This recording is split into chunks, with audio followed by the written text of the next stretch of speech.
Entonces, en estas actividades de lectura, hay una lectura que se llama la extensiva. En esta lectura extensiva, entonces, como lo dije anteriormente, es muy importante la habilidad del docente, ¿sí? Que conozca, por ejemplo, había una vez, y cómo lo vamos a hacer en lengua de señas, porque ya lo habíamos acordado con el modelo, ¿sí? Y en ese momento entonces se pone en juego, digamos, las habilidades del docente en esta lengua de señas. Obviamente, durante esta lectura se va a buscar la información muy particular, que aquí veíamos lo del skimming y el scanning, que más adelante se los voy a explicar qué información particular necesito, o la idea global del texto cuál es. Que los niños con tanta exposición a estos textos narrativos van teniendo esta habilidad y decir, yo me acuerdo que usted leyó en esta parte, ya en esta lectura. Por eso es muy importante que en la medida en que yo leo, yo les muestro. Entonces, leo todo el párrafo y entonces lo paso a la lengua de señas, tal cual. Van a diferenciar, pero usted lo dijo acá en lengua de señas, pero acá está así. Ahí vamos empezando a hacer análisis a pesar de que estamos haciendo una lectura muy extensiva. Es muy importante tener que durante esta lectura extensiva pues vamos a tener la estructura gramatical del castellano. Esto es importante tener de que cómo lo estoy comunicando y cómo yo lo estoy leyendo en lengua de señas, pero que también estoy respetando una estructura acá y no necesariamente en la lectura extensiva yo lo voy a hacer sin nada. A veces los docentes estudian que la cara y entonces lo vamos a hacer así, no vamos señalando, pero que el niño sepa que cuando lo pasamos a la lengua de señas pues es que es así que se lee en lengua de señas y no ser signados, porque a veces uno en el afán de tener una buena intención puede caer en ese error.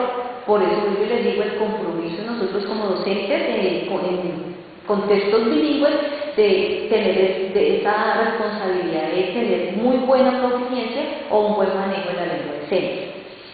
Por ejemplo, los estudiantes a veces están preguntando cosas del código que no necesariamente se van a abordar allí, pero de alguna manera hay que darles respuestas para prepararlos para la siguiente etapa, que es la lectura intensiva. No dejarles ahí la pregunta, pues porque tampoco la idea es que ellos se frustren y que en esa medida les vamos explicando algunos aspectos del código sin tener que profundizarlos, pero sí hacerlo en la siguiente parte, donde vamos a tener toda la oportunidad de tener el conocimiento más completo del código. Algo muy importante que también les sugiero es que cuando uno está leyendo el texto con el modelo, uno va mirando qué pueden preguntar los estudiantes. Por ejemplo, ¿por qué este verbo acá está en infinitivo, pero por acá me decía iba? ¿Y por qué está en iba? O sea, entonces ya les puedo decir que los verbos pues están conjugados y que hay un pasado, un presente y un futuro. Todo esto yo lo tengo que tener en cuenta en la planeación, porque desafortunadamente si no lo hacemos durante la lectura y en esta que es la intensiva, un ejemplo ahorita que la abordemos, ellos nos van a preguntar y muy seguramente nosotros no vamos a estar preparados. Ahora no quiere decir docente que usted se va a preparar acá el texto y va a decir, aquí no puedo abordar el adjetivo. No, y entonces usted va a colocar el adjetivo, no. Durante esta lectura, ahí van saliendo muchas cosas, entonces el niño va a decir, ¿y esto de qué es larguísimo? Bueno, esto es un adjetivo calificativo. Entonces digamos que a partir de esta lectura intensiva, cuando yo ya empiezo a analizar algo más del código, yo aprovecho y lo saco. Mira, cuando estamos hablando de los adjetivos, significa, y lo explico, no como el interés principal inicial de la lectura, ojo, docente, surgió por una necesidad. Entonces, yo docente, al preparar, yo como ya conozco y me he formado, no muy seguramente en segundas lenguas, pero sí la recomendación que estamos dando es que nos autoformemos en segundas lenguas, que leamos, tenemos este documento de base, y yo voy a decir, a mí me pueden preguntar acá del adjetivo, o aquí me van a preguntar a mí de los verbos, que por qué está así, por qué aparece por aquí así. Yo como docente ya tengo claro qué me pueden estar preguntando, pero a veces salen con sorpresas que muy seguramente nosotros no en el momento no estamos preparados, pero podemos dejar guardados. Es decir, bueno, en la próxima clase lo vamos a abordar y entonces eso nos va a dar la oportunidad que para la próxima planeación nosotros tengamos en cuenta esas inquietudes que quedaron en esta primera parte para poder responder en la siguiente clase con los estudiantes. Nunca dejarlos así. Entonces, muy importante que leer a los niños sordos siempre en lengua de señas. No leer sin nada en mente, nos tenemos que apropiar de eso y para eso tenemos el modelo. Él nos va a mirar a leer, así como nosotros lo vamos a mirar a él narrar. ¿Sí? Entonces, le aporto yo desde lo que pueda, desde la narración, en que no omita la información, a que ojo con los espacios, aunque ellos tienen mucha experiencia en esa parte y ahí nosotros vamos ganando de la lengua de señas, pero leer él mismo nos dirá, eso parece asignado, entonces ojo con eso, no lo vamos a hacer así. Es un trabajo de equipo, no es que la docente preparó el cuento por aparte o el texto por aparte, entonces el modelo también se fue por acá. Es muy importante que los dos estén muy pendientes. Asegurarnos de que ambas lenguas estén presentes, o sea, que el niño tenga claramente la distinción entre una lengua y la otra, que sepa cuándo estamos hablando todo desde la lengua de señas en esa primera lengua y cuándo estamos analizando desde la otra lengua, la estructura gramatical de la otra lengua. Es importante que tengamos en cuenta todos los detalles cuando estamos hablando de los significados, porque la coma, porque la tilde, ya en esta lectura intensiva nos van a decir, bueno, es que las comas pueden servir para separar, entonces yo no voy a colocar coma. Si no es puntuación que siempre no lo tenemos que hacer así, sino que nosotros podemos identificar. En la selva iba caminando un elefante, coma, un oso, coma, y un león. ¿Cómo? Se encontraron, ellos van viendo que eso da, digamos, un poquito más de estética al texto, que tiene una función, que es de, como hay un listado, pues vamos a separar, y en esa medida los estudiantes pues van a ir analizando esa estructura de ese código. Es importante también si la ubicación, por ejemplo, porque en el texto acá está escrito así, pero cuando yo lo hago en lengua de señas se hace necesario ubicar o describir más y ampliar la información. Entonces, cuando los estudiantes empiezan a comprender estas variaciones entre una lengua y la otra, es cuando podemos decir que ellos ya están conociendo muy bien su estructura de la lengua de señas, pero que también van apropiando cosas muy importantes y significativas del texto escrito que estamos presentando en este momento.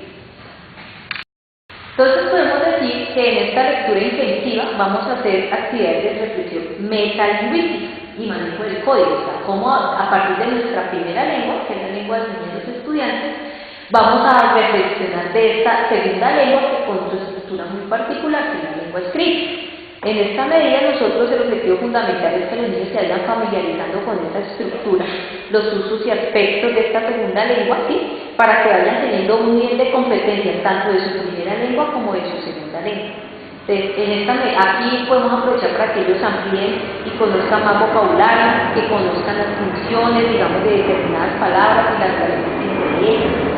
También podemos hacer aclaraciones y comparaciones, como yo lo decía anteriormente, porque aquí en lengua señas se ve más corto, pero acá es mucho más largo. Entonces los niños al mirar, digamos, ese tipo de aclaraciones durante esa lectura intensiva que está haciendo el docente, que ya ha hecho una planeación previa de este texto, va a facilitar mucho más las cosas para que ellos comprendan y vayan conociendo más el código de esta lengua que está aprendiendo. Muchas veces se pueden combinar. Puedo yo ir haciendo extensivamente, digamos en esta intensiva, pero detenerme en un punto particular para poder ampliar a los estudiantes determinada pregunta. Por ejemplo, ¿qué es eso? Una preposición. ¿Por qué se usan las preposiciones? Y ahí yo dejo el texto y me dirijo al tablero y empiezo a darles unos ejemplos de preposiciones a partir del mismo texto. Allí pueden haber varios ejemplos, o yo también puedo ir haciendo varios ejemplos. A veces los niños quieren copiar, pero les decimos que la copia vaya de último, porque pues a veces en el afán de copiar pues se pierde ese propósito de que ellos estén allí indagando sobre la estructura del texto que estamos mostrando. En la medida que vamos respondiendo a los niños esas inquietudes, pues hay una reflexión metalingüística de ese manejo de código, de cómo están funcionando. Asimismo, ellos están buscando información muy particular, que era lo que decíamos del skimming, o una muy general del scanning. Y poco a poco entonces ellos van buscando información determinada a partir de que ya se ha hecho una, dos o hasta 3 veces de esa lectura. Pueden ser 2 extensivas y 3 intensivas, de acuerdo a las inquietudes que ellos vayan haciendo de ese código y de lo que se les vaya generando a ellos en ese momento. En la medida en que nosotros vamos presentando estos códigos, digamos estos textos, pues se van enviando el input, porque nosotros los vamos a dejar expuestos, ya los niños al dirigirse a lo que hay en el aula va a saber qué es este texto, o a poder explicar algo de ese texto a sus pares, va a retomar ejemplos que se dieron, va a comparar y va a decir, bueno, a mí lo que me explicó la docente fue esto, por esto, y en esta lengua se hizo esto por tal razón. Y algunas de las inquietudes que han surgido más cuando estamos leyendo o haciendo esta reflexión metalingüística con los estudiantes es, por ejemplo, porque la primera letra está grande y las otras pequeñas. Entonces, luego de un punto, pues empieza con la letra mayúscula y luego minúscula por tal razón, y así ellos poco a poco van aprendiendo ya apropiando eso de la puntuación y qué es eso de las mayúsculas y las minúsculas.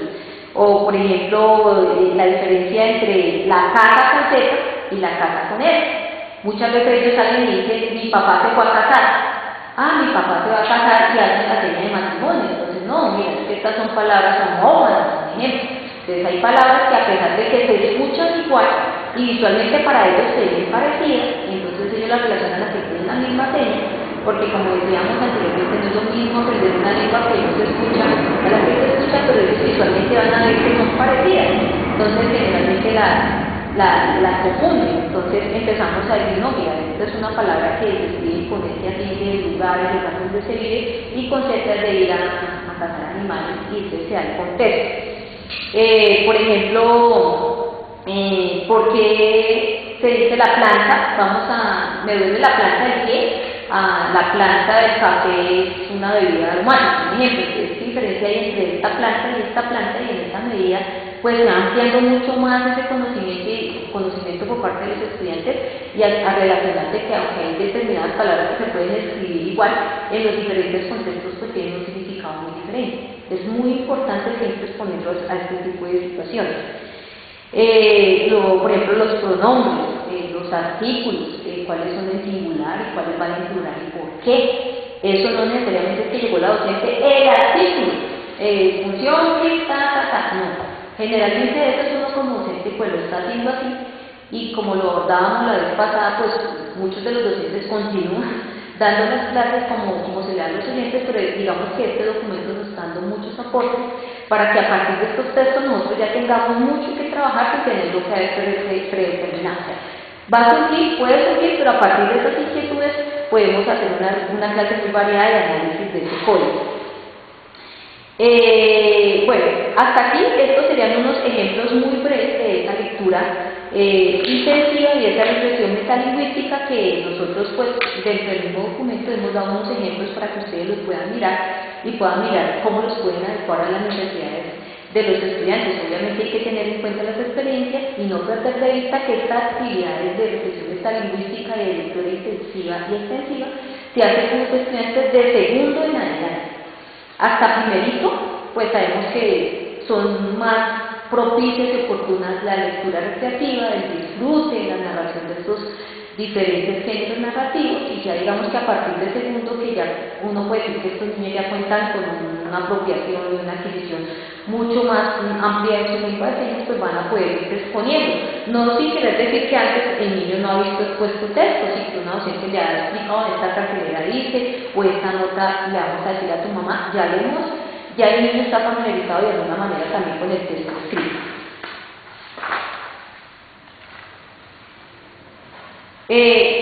Otra cosa que consideramos importante es el desarrollo de talleres a partir de lo que acabamos de hacer, leer con los estudiantes. Ya hemos hecho un análisis de todo lo que encontramos en este texto escrito, de los puntos y las comas y las puntuaciones.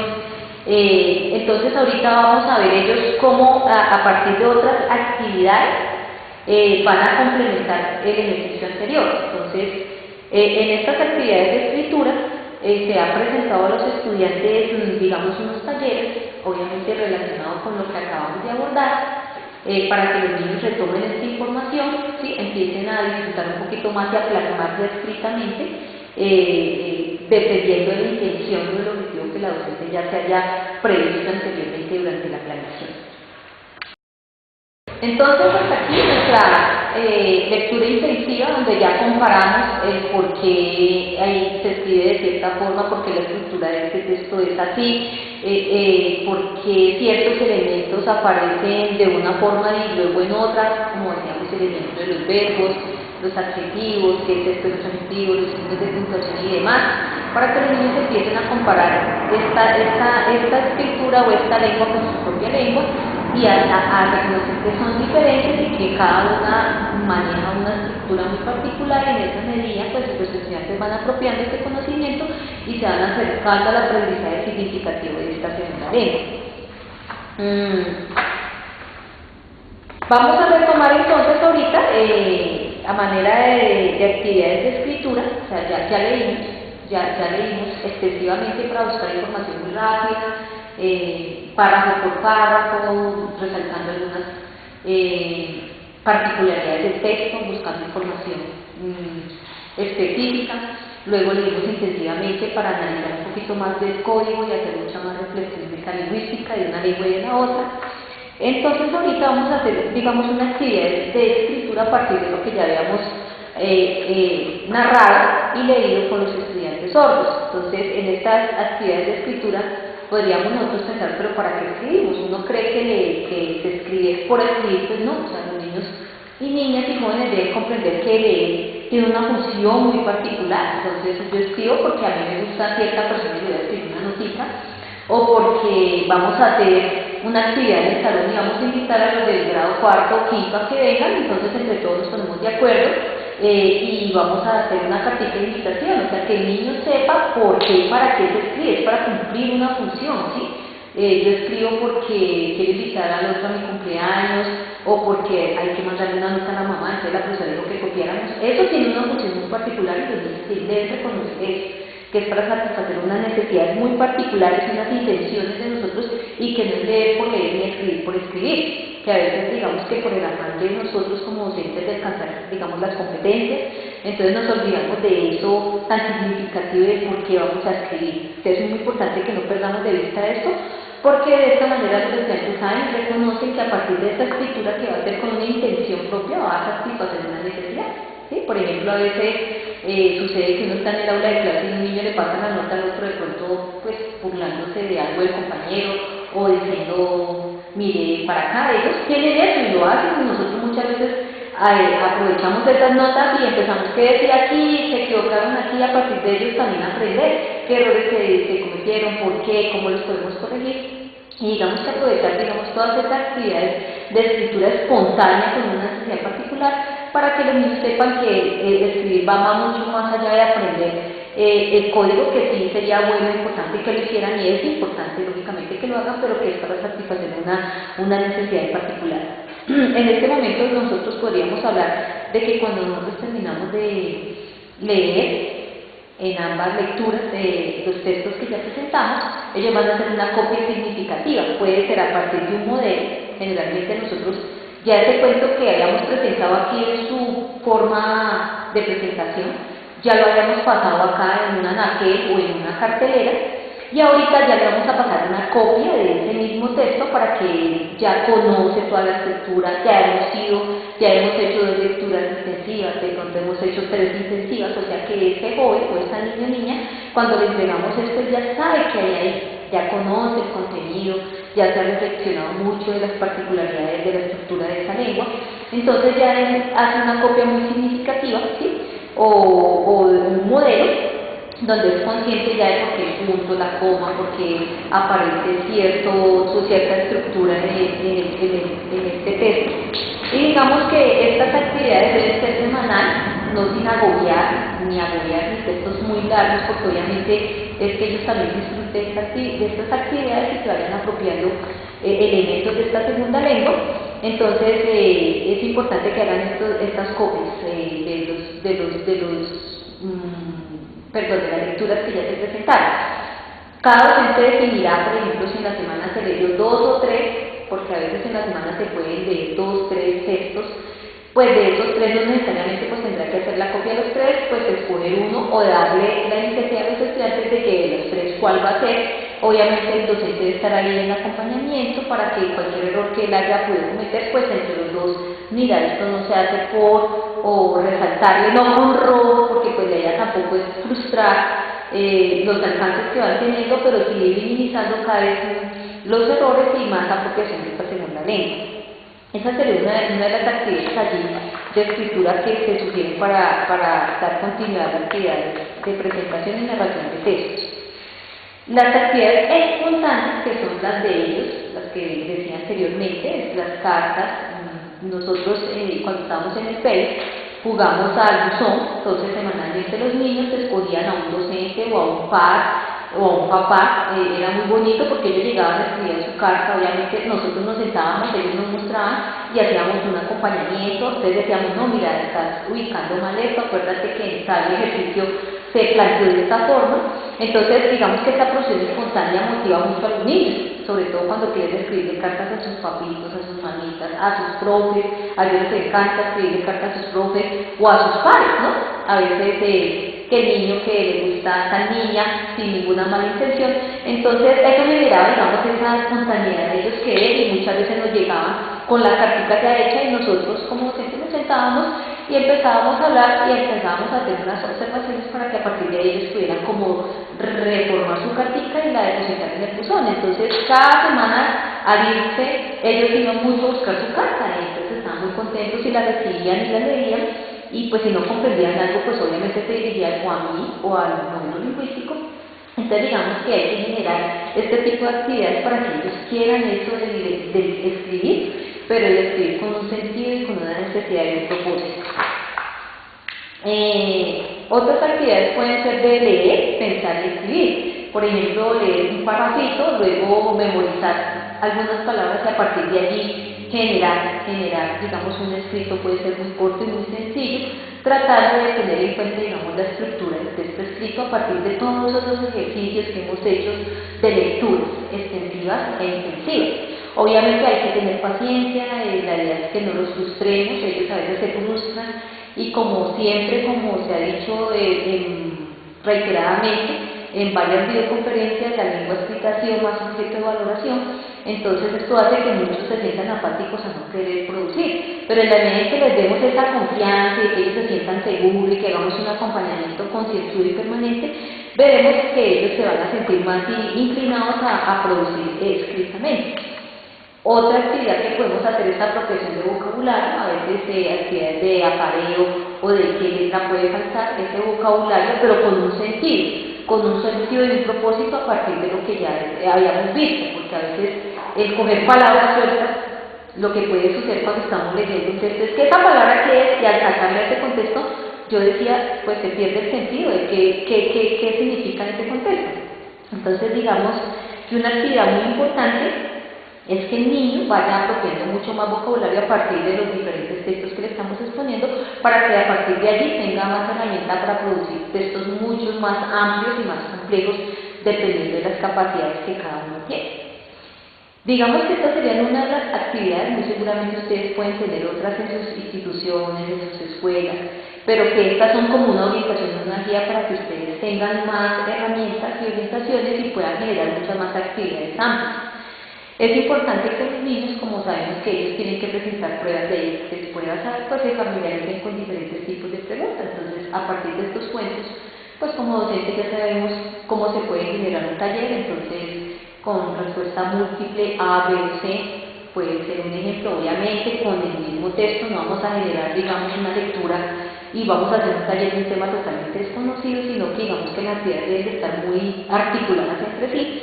Entonces, una de estas es que ellos pues aprendan a ubicar su taller con fechas, nombre, grado, curso, que empiecen a parear o subrayar una palabra que signifique tal cosa o marcar con una X, puede ser. Estos tipos de preguntas van ayudando a que los estudiantes se familiaricen y que más adelante cuando presenten este tipo de pruebas pues no lleguen con un total desconocimiento. Vuelvo y les digo, estamos hablando de nivel de segundo en adelante, tercero, cuarto, quinto, obviamente cuando pasan a bachillerato, si hay una articulación de esto de educación bilingüe, pues ellos seguirán con este proceso, muy seguramente pues se ajustarán a cómo se conciba la lengua escrita ya. Diríamos que hasta aquí hemos presentado las actividades de segundo momento de la lectura extensiva, con sus actividades complementarias o actividades de escritura, como lo decíamos. Es importante motivar y acompañar al estudiante por lo que decimos, sus experiencias previas, su adquisición de lengua de señas, digamos, la poca exposición que han tenido al texto escrito. Por lo tanto, el acompañamiento permanente, generar confianza, el saber que esto no es una cosa que va a surgir de la noche a la mañana, de respetar ritmos de aprendizaje, pues obviamente va a facilitar tanto para nosotros como el progreso de los estudiantes y que poco a poco se alcancen avances significativos en la apropiación y conocimiento de esta segunda lengua. Vamos entonces a dar, digamos, a manera de conclusión, unos apartados que queremos que ustedes tengan en cuenta y que no se pierda de vista, que lo retomamos en la primera parte cuando abordamos lo conceptual, que nosotros como docentes o actores de cualquier institución educativa donde se atienden a los educandos sordos, es que la mayoría de ellos iniciaron su escolarización en una primera lengua. En esta medida pues sabemos que para aprender una segunda lengua se necesita este desarrollo, una adquisición muy amplia de la primera, que pues las dos cosas se pueden dar simultáneamente en la medida en que el contexto educativo está adecuado para esto, en que los docentes y los modelos estén preparados para la atención, donde las actividades que desarrolla cada uno pues sean muy diferentes y que no resulta siendo el modelo lo que debería ser el docente y viceversa. Entonces, aprovecharse de esos espacios para que los niños vayan adquiriendo una mejor competencia comunicativa en la medida que va adquiriendo su lengua de señas y se les expone a este tipo de textos. La enseñanza de la lengua escrita no es una cosa muy sencilla, con esto no queremos decir que no, pues que no hay que dedicarle mucho tiempo, al contrario, por lo compleja es importante que los docentes seamos conscientes que hay que respetar estos ritmos, de que hay que conocer a cada individuo, ¿sí? Saber desde dónde podemos, qué podemos generar que sea el interés común, porque sabemos que inclusive los intereses de los educandos no son los mismos. Entonces, en esta medida iremos posibilitando que en la medida que va pasando el tiempo, pues a todos se les responda a esas expectativas y que ellos vayan logrando avances muy complejos en el aprendizaje de esta segunda lengua. Es importante que los docentes pues sigamos formándonos en la atención de la lengua de señas. Sabemos que no es fácil, pero contamos con los modelos lingüísticos, unas jornadas pedagógicas que van a permitir que nosotros apropiemos y se nos facilite más la comunicación en lengua de señas, y más cuando se trata que vamos a leer textos diferentes. Entonces se necesita de que asumamos esta responsabilidad y nos comprometamos para poder dar una clase muy pertinente y responder a todas las necesidades que tengan los educandos. Y pues esto no quiere decir que esta propuesta es rígida y se tiene que aplicar o se debe aplicar, no, sabemos que el territorio es muy variado, hay una diversidad dentro de la diversidad. Entonces está el aula multigradual, el aula para sordos, las instituciones bilingües, dependiendo de la modalidad en que sea atendida, lo que le pretendemos desde el Instituto Nacional para Sordos es que estas orientaciones les sirvan como de guía, como de orientación hacia donde ustedes pueden manejar o diseñar las metodologías que cada una de ustedes manejan en sus instituciones. Obviamente no es una cosa rígida, sabemos que la experiencia que pasó acá es un contexto muy diferente, pero que les va a servir de mucho para que ustedes puedan tener unos avances significativos. Como lo dijimos, queremos estar en permanente contacto con ustedes. Ahí están nuestros correos para que ustedes nos hagan llegar sus inquietudes. Queremos también aprovechar para decirles que está el video de entre textos y contextos, donde están ejemplificados estos dos momentos, que no vamos a poder presentar ahorita, pero queremos que ustedes desde allá lo hagan para que evidencien cómo es esta presentación y narración y estas lecturas de los textos que se presentan a los estudiantes. Diríamos que hasta aquí llegamos con nuestra videoconferencia. Esperamos tener una permanente comunicación con ustedes, donde nos hagan llegar sus inquietudes y que podamos estar en permanente contacto con ustedes, generando respuestas y poder responder obviamente a las inquietudes que ustedes tienen. Entonces los esperamos en la próxima videoconferencia. Gracias a nuestra intérprete Valentina y gracias a ustedes por haber estado atentos. Hasta la próxima.